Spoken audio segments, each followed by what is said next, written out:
déjeme darle la bienvenida a un gran amigo, a un admirado compañero de aquí de Sin Censura, al mejor flautista de México y del mundo y director de Capela Barroca de México, Horacio Franco. Querido Horacio, muy buenos días. Yo sé que tú madrugas como nosotros, que estás desde muy temprano estudiando y pues te saludamos con mucho gusto aquí en Sin Censura, en momentos controvertidos, pero en los que nos sentimos arropados, tanto del público consentidor como de grandes como tú. Querido Horacio, bienvenido.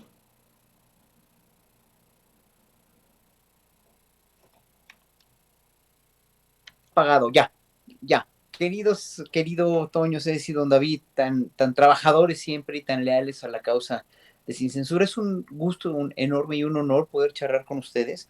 Y pues oyendo toda la vorágine de cosas que pasan, ¿eh? O sea, porque híjole, lo de Vicente fue la gota que derramó el vaso para todo lo que ha pasado en la semana, pero híjole, lo de la inflación, el pacto, bueno, no el pacto, el acuerdo con la inflación, lo del metro, de la línea 12, ha sido una semana, es que de veras, cada que empieza una semana, digo, ojalá que esta semana no sea más intensa que la otra, pero viene más y más y más, cada semana pasan tantas cosas en este país que, bueno, ya no sabemos ni por dónde empezar, ¿verdad? son tiempos difíciles tal vez para la humanidad, pero también tiempos de definiciones, querido Horacio, tiempos que están marcando la historia y que nuestros hijos, nuestros nietos podrán voltear a ver en algún momento y de ahí, pues continuar en una situación propositiva para la humanidad. Qué bueno que podamos platicar esto contigo porque creo que tú eres uno de esos eh, seres que le apuestan a lo positivo, que le apuestan al crecimiento humano. Y con eso quería comenzar. Nosotros aquí en Sin Censura no tenemos ninguna intención de minimizar el trabajo de los artistas, de los actores. Hay una situación difícil en estos momentos, una controversia, luego de que un sujeto que se detenta precisamente como actor, pero pues para nosotros es un junior, emanado precisamente de las esferas del poder, agrediera a nuestro compañero y amigo Vicente Serrano, agrediera físicamente, y por supuesto que me refiero al hijo del gran Héctor Suárez, eso hay que decirlo con todas sus letras, a un señor que, pues vamos, le dio mucho al público de México con su denuncia social mediante el arte que él ejercía y cuyo hijo, bueno, pues resultó ser muy distinto, muy distinto. Me refiero, por supuesto, que Héctor Suárez Gómez, quien usted lo ha visto, lo ha aceptado, eh, agredió físicamente a Vicente Serrano. Yo te quería plantear este tema desde el principio, querido Horacio, porque te considero un artista, un personaje, un ser que es muy propositivo precisamente para el crecimiento humano. Y haciendo la aclaración, que no es nuestra intención minimizar a los actores ni para nada, sino exhibir a esos que desafortunadamente pues llegan a este tipo de posiciones debido a sus contactos, debido a lo que han sido sus padres, debido a los privilegios que han tenido. ¿Te gustaría elaborar al respecto de esto? Mira, yo creo que tú has puesto ahí el punto sobre la I, el punto sobre la I, y esto que se vive en México desde hace mucho es producto de nuestra sociedad de castas que vivimos en México, de una sociedad de castas que sigue en el closet, que no ha salido todavía del closet, pero que con la cuarta transformación y el cambio de paradigma gubernamental se está abriendo mucho más, se está cuestionando.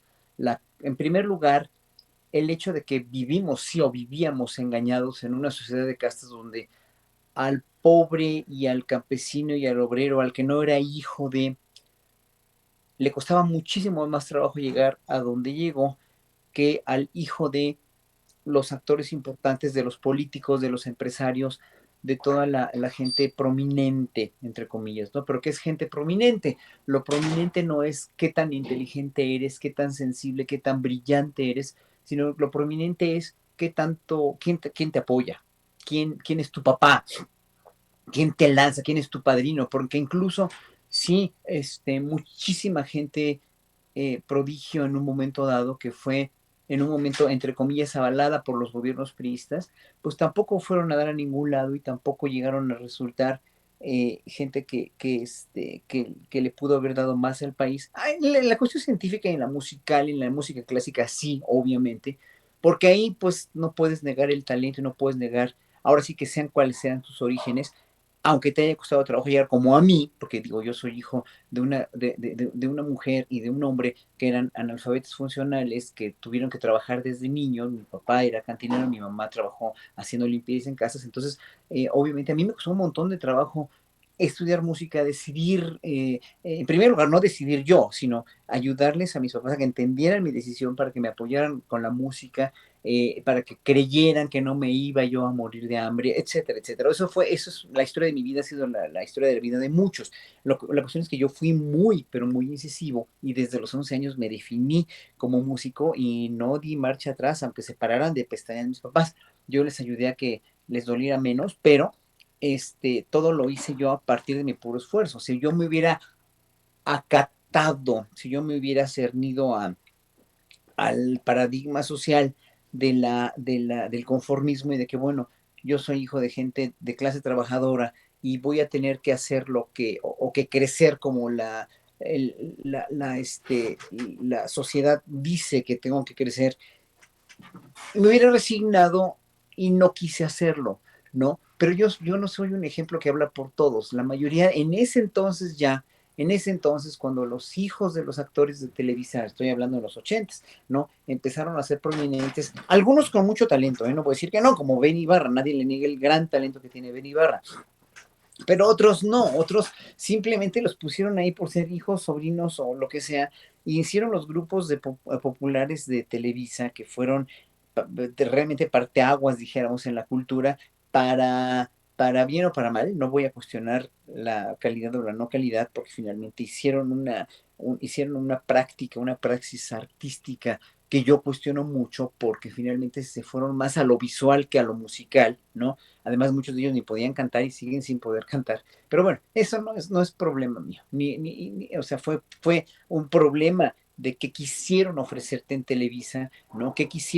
Cómo quisieron chatarrizar la cultura musical que teníamos, porque si comparamos cómo cantan esos grupos o cómo cantaban esos grupos, a comparar cómo cantaban los Panchos, las hermanas Águila, o cualquiera o sea, don David sabe perfectamente de lo que hablo, quiénes eran los grandes artistas de los 40, 50 y 60, pues no se puede comparar, ¿verdad? O sea, ahí sí era realmente música de un corte muy fino y de una gran calidad, hasta que todo ya,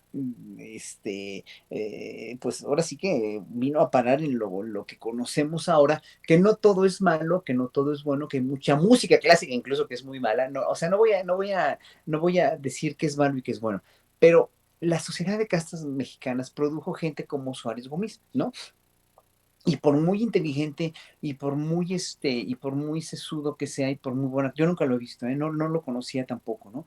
Pero yo creo que ya no tiene que ver si es buen actor o no, y si es inteligente o no. Yo no lo considero una persona, como habla, no lo considero una persona,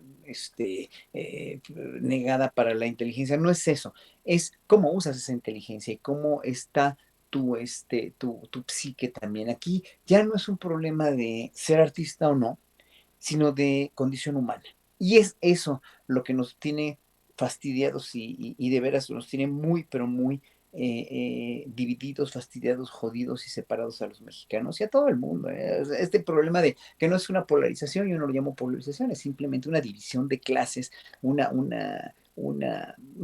total y absoluta ceguera de una clase para la otra, ¿no? Pero con mucho favor a la clase despojada. ¿Por qué? Porque la clase despojada ha sido clase despojada por siglos, no desde el neoliberalismo, obviamente. Y hoy, con la cuarta transformación, toda esta gente está despertando políticamente, que quiere decir despertar también humanamente, despertar también socialmente, y se está dando cuenta muchísima gente que le tomaron el pelo por siglos, por años, digo, por toda su vida, sí, porque digo, yo tengo 58 años, pero pues yo sé desde hace mucho que los gobiernos siempre nos han tomado el pelo. Desde niño tenía yo la firme idea de que esto era una dictadura perfecta, ¿no? Como lo decía Vargas Llosa, que finalmente sí, mucha gente nos dábamos cuenta, pero otra no, porque la tenían cegada precisamente con la chatarra de Televisa y la tenían además mal alimentada con las comidas chatarras que le daban y que le ofrecían en esos programas de Televisa, donde la Coca-Cola, las Sabritas y los Marinelas y todas estas porquerías que son verdaderamente infaustas e infames para el cuerpo, pues obviamente nos tenían mal alimentados. Una persona mal alimentada, Toño, y lo saben, digo, velo en Midwest, donde tú vives ahí, o sea, también están mal alimentados, los tienen mal, hay un índice de obesidad ahí tremendo en toda el centro de Estados Unidos, que dices, es que están comiendo muy mal, ¿por qué? Porque comen pura chatarra, pura basura. Un pueblo alimentado con chatarra y con basura es bien fácil de manipular, porque no, simplemente no tiene los canales de percepción, no tiene la sensibilidad para poder razonar y para poder realmente tomar decisiones. No es que no sean inteligentes, es que los tienen dormidos con la mala alimentación, con la chaterización de la cultura y de la educación y con todos estos medios. Bueno, para no ir más lejos, este hombre es producto de eso, es producto de eso y es producto de toda una serie de paradigmas educativos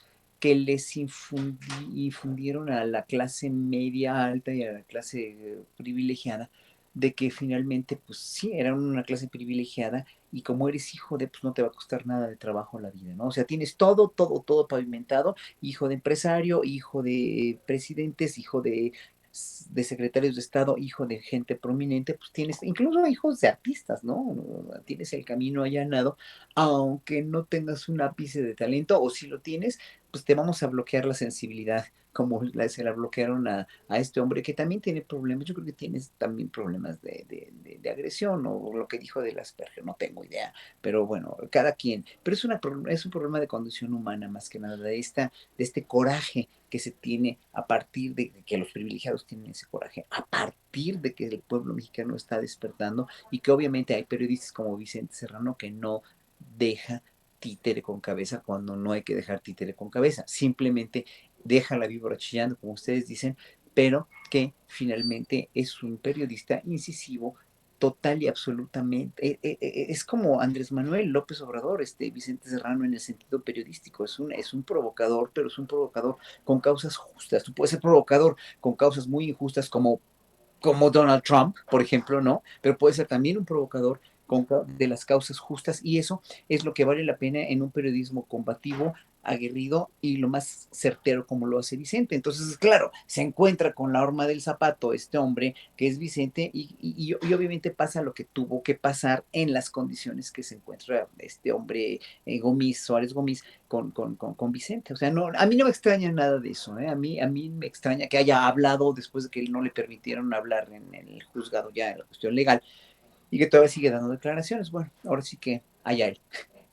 Bueno, él asume incluso que hay una serie de patologías que lo persiguen. A mí me ha dolido muchísimo que minimice también y hasta cierto punto satanice al síndrome de Asperger. Mira, querido Horacio, tengo un gran amigo, un gran amigo que enfrenta ese síndrome de Asperger y nunca, nunca lo he visto reaccionar de manera violenta. Es algo verdaderamente lamentable que en todos los frentes el Junior Héctor Suárez Gómez esté ofendiendo al pueblo de México. Deja tú ya que haya agredido físicamente a Vicente Serrano. Creo que lo agrede al pueblo de México con sus declaraciones en contra de ese mismo pueblo, con sus declaraciones en contra de personas con capacidades diferentes que pueden enfrentar este tipo de enfermedades psiquiátricas, agrede la inteligencia de muchos al caer en este tipo de contradicciones, nos agrede con su comportamiento verdaderamente prepotente, insufrible, ¿no? Para muchos de nosotros, incluso en esas esferas del poder, incluso en esa clase media alta y clase media y clase alta, resulta ser siempre insufrible. Y le voy a pedir a don David